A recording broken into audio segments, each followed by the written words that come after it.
So today's project is kind of a aggravating project.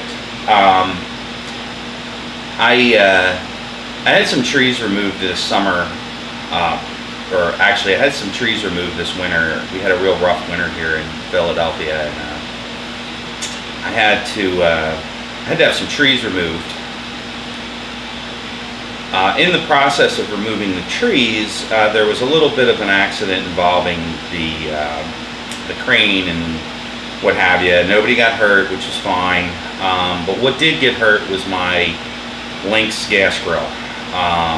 So this is actually going to be a redundant part of the video because I already shot some of the video of the damage to the grill. Now, if you're not familiar with lynx gas grills, they are a commercial grade of equipment. And anytime you get into commercial stainless, anytime you get into commercial grade anything, the price is just outrageous. Now I could have new parts built for it, but it's just not something I feel like doing.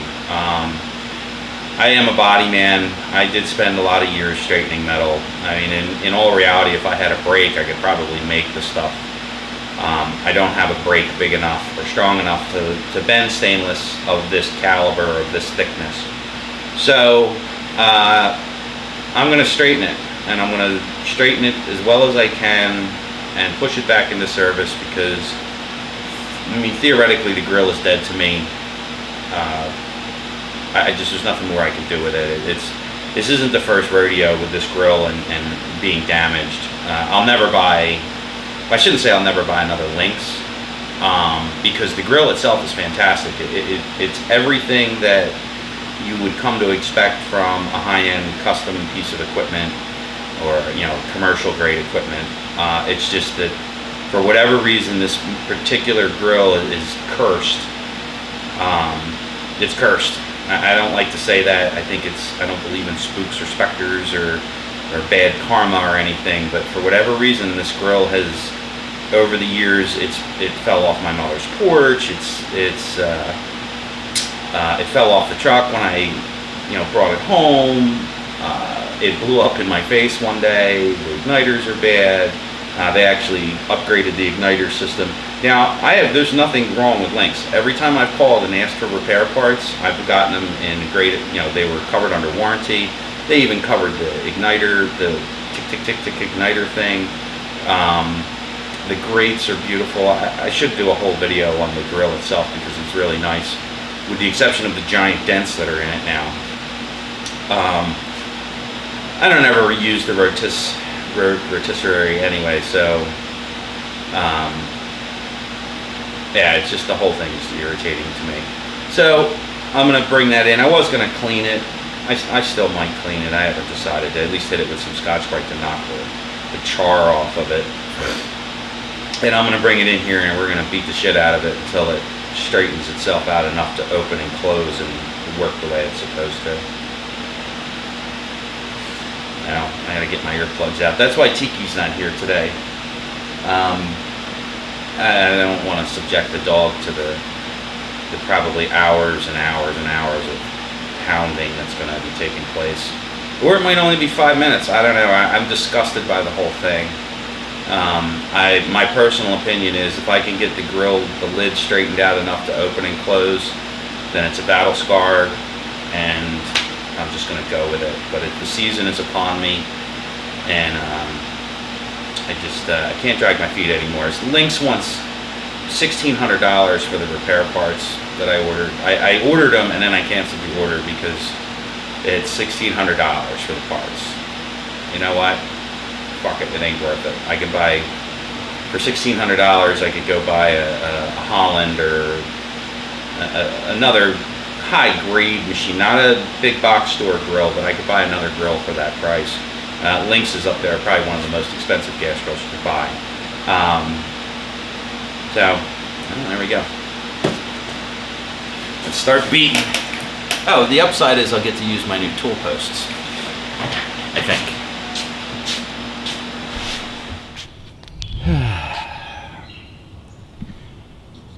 Well, this is the lid to my gas grill. I have some still pictures I took of this I'm going to add in. I got the lid off, so yeah, I had some tree work done here over the winter, and part of that was a little accident that we had with the crane. And a tree branch came down off of one of the trees that we were having taken out. It was already damaged, and it chose my gas grill to be its point of impact. I'll go show the other half. And just a quick. This is what. This is where my, my backyard outdoor kitchen kind of place is. The tree that fell down was over here and actually fell down into that tree there, and it was a problem. So so we have, let me see here, we have my fire pit, my deep fryer stand, which is kind of there. I can put a deep fryer on there, corn boil or whatever. That's for my deep fryer. That's for my wok. I have a nice little sink I bought. I got this table at I don't want to ruin it. I got this table for free from a restaurant that was shutting down. I actually have a pizza oven that my mom gave me there, a refrigerator, and then I have my gas grill. As you can see, it took a fucking shot. Took a shot and a half. So here's the thing with this grill. Let's see here, get the name. Yeah, Lynx. Let's see here. This, there we go. This is a $4,000 Lynx Pro Sear gas grill. And you say, well, why? What kind of moron would buy a $4,000 gas grill? This moron. Okay. This is a commercial grade unit. This thing is designed specifically to put in to restaurants or outdoor bars or outdoor cooking situations. This is not the same type of shit that you buy at Home Depot. This is a high-end piece of equipment, and I'm as crushed as the grill that it got as damaged as it did. So to replace, I just don't have the money to replace it, and it is kind of old. It was bought in 2005, so I just never ever wanted to replace a grill again. So I spent the money on a really good one, and there's the result. Well, this project pretty much went into the toilet before it even started. I hadn't actually surveyed this situation, other than kind of, I don't want to say losing my temper, but I got a little hot with the guys after I saw what had happened to the grill. So, real quick, like, I'm going to just do it, well, I'll do it here while I got it this way. This is not as it appears outwardly. And this is part of that $4,000 fucking price tag. This is not the outside of the grill. Okay, so this is the inside of the grill. Alright, so you can see this is the lid. This is not the inside of the grill, or the outside of the grill. This is obviously like a heat shield or an insulator, so the grill doesn't get hot on the outside. Now I have the ability to weld stainless here, so if I was really, really, truly, and honestly dedicated to this project and ready to do something to make it look perfect again, what I would have to do is, and it's tack welded in. There's welds here. I'd have to cut all these welds out. Okay, it's welded here and finished. I'd have to cut all these welds out. I'd have to physically remove this inner panel here, and then straighten the outside, and then put the inner panel back in. Well, I hate to, excuse my colloquialism, fuck that noise. So basically all I'm going to do is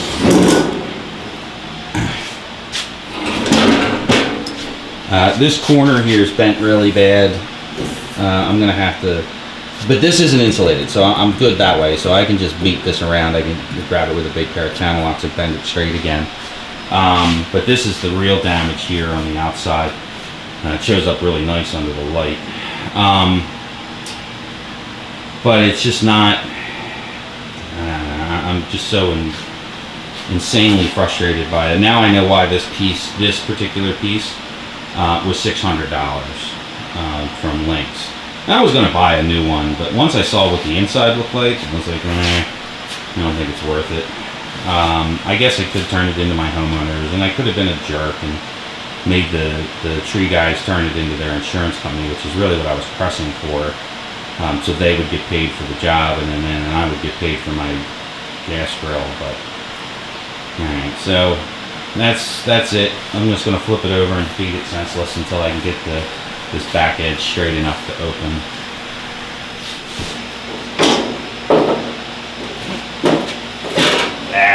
This thing's as hard as a rock. Yeah, it's going to require a serious beating. And this thing's built like a tank, but even tanks get ruined from time to time. The first thing I'm going to do is just straighten this out.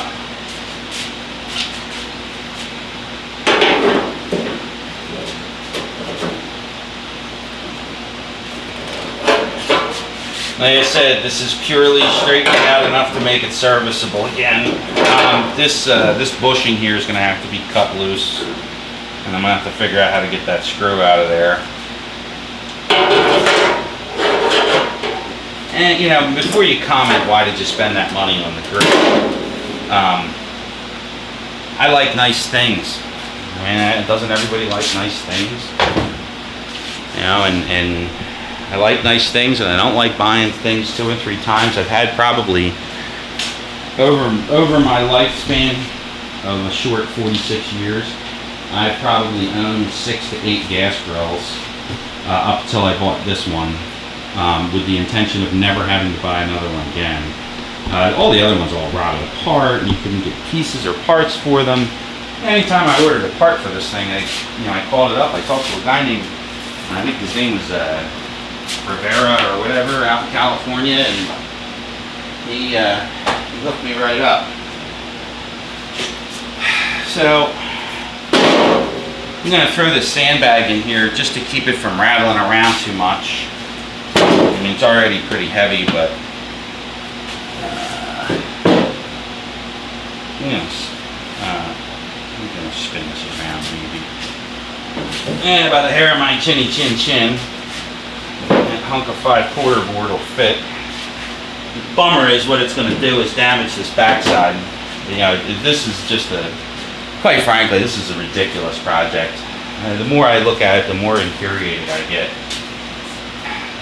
And the upside is maybe you'll get me on video smashing myself in the face with a hammer. This thing's going to bounce around pretty good because this is not the most stable surface to work on. I actually should probably just put it on the floor. Well, that might end up what happens. We'll see what happens first. But I have a feeling it's going to bounce right back and hit me.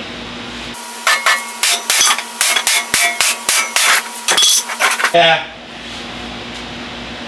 I think this is going to go on the floor. I'll put a towel down.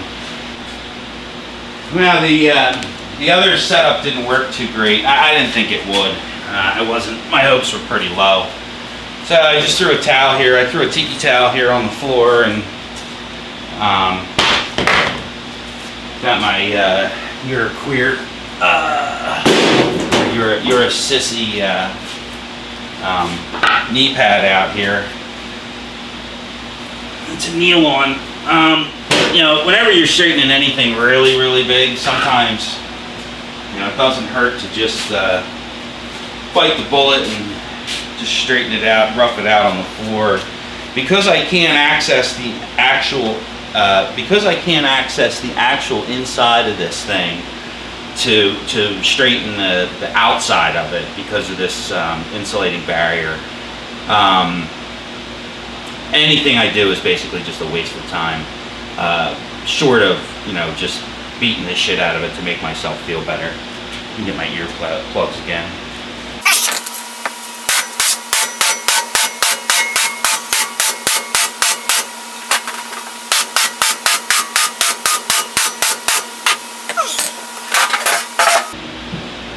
Well, this isn't gonna come out.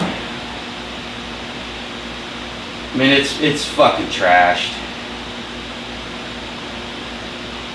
One of the big problems with stainless steel is it work hardens, and I'm just never going to be able to straighten this without a press, without cutting without cutting the inner piece off, without cutting the inner insulating layer off, so I can gain access to the back side of this. I literally am beating on the floor for no real fucking reason.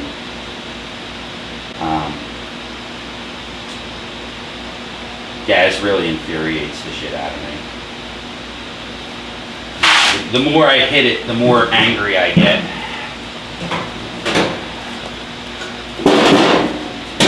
This may actually even require a sledgehammer because I'm beating through 2 layers of material here. So, and when I hit this, it's just not transferring the energy the way it needs to.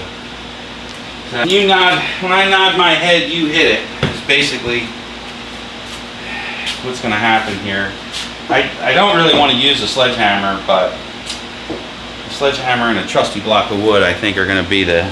So this block of wood's already fucked up, so it's fine to beat with a sledgehammer. Yeah, I said this is really just an act of futility. Put earplugs back on. I'm going to work left-handed so you can see a little bit better.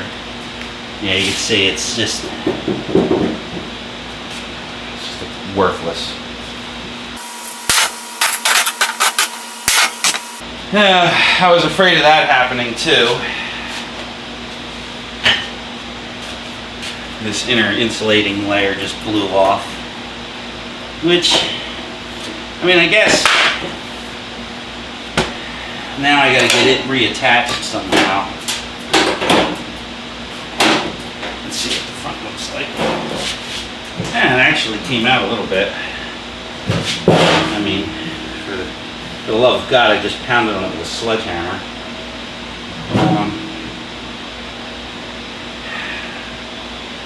I don't have any stainless tech screws. Get this to go back in there like that. It's too dirty to weld, even if I was to take the time to get my fucking TIG welder all set up and out.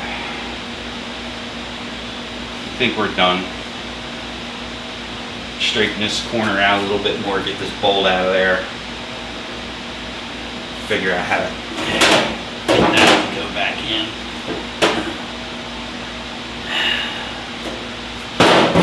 It's really frustrating for me. He said, I like nice things. It seems like when you buy nice things, you get punished for it.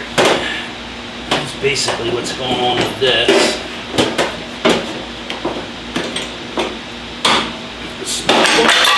Smaller spikes here.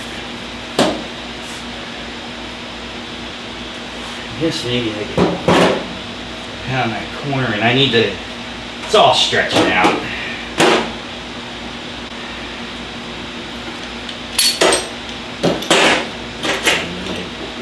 Level of aggravation and frustration is going overboard.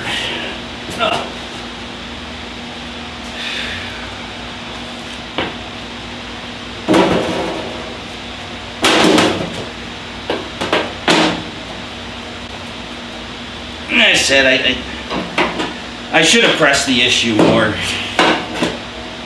I should have been like, I should have been a dick. It's just not in my fucking nature. Ironically, that pair of channel locks was too big. I don't want to get my welder out for this bullshit project. I'm going to come up with some other way to fix this. If I have to I have some stainless steel screws. You probably just put one screw in it to be done. I don't want to use non-stainless. There's one spot on here where I didn't use stainless, and it came back and bit me, or came back and bit me.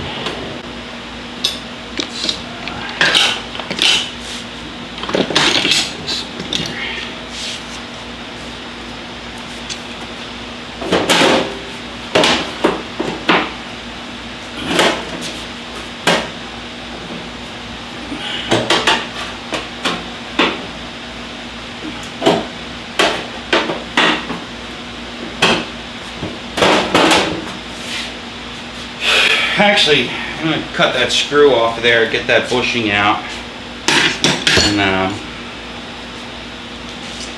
going to cut the head off this screw and get this bushing, or the screw out of the bushing, and then I'm going to test fit it. If it fits, it fits. Fuck it, I'm done with it. I'm so mad.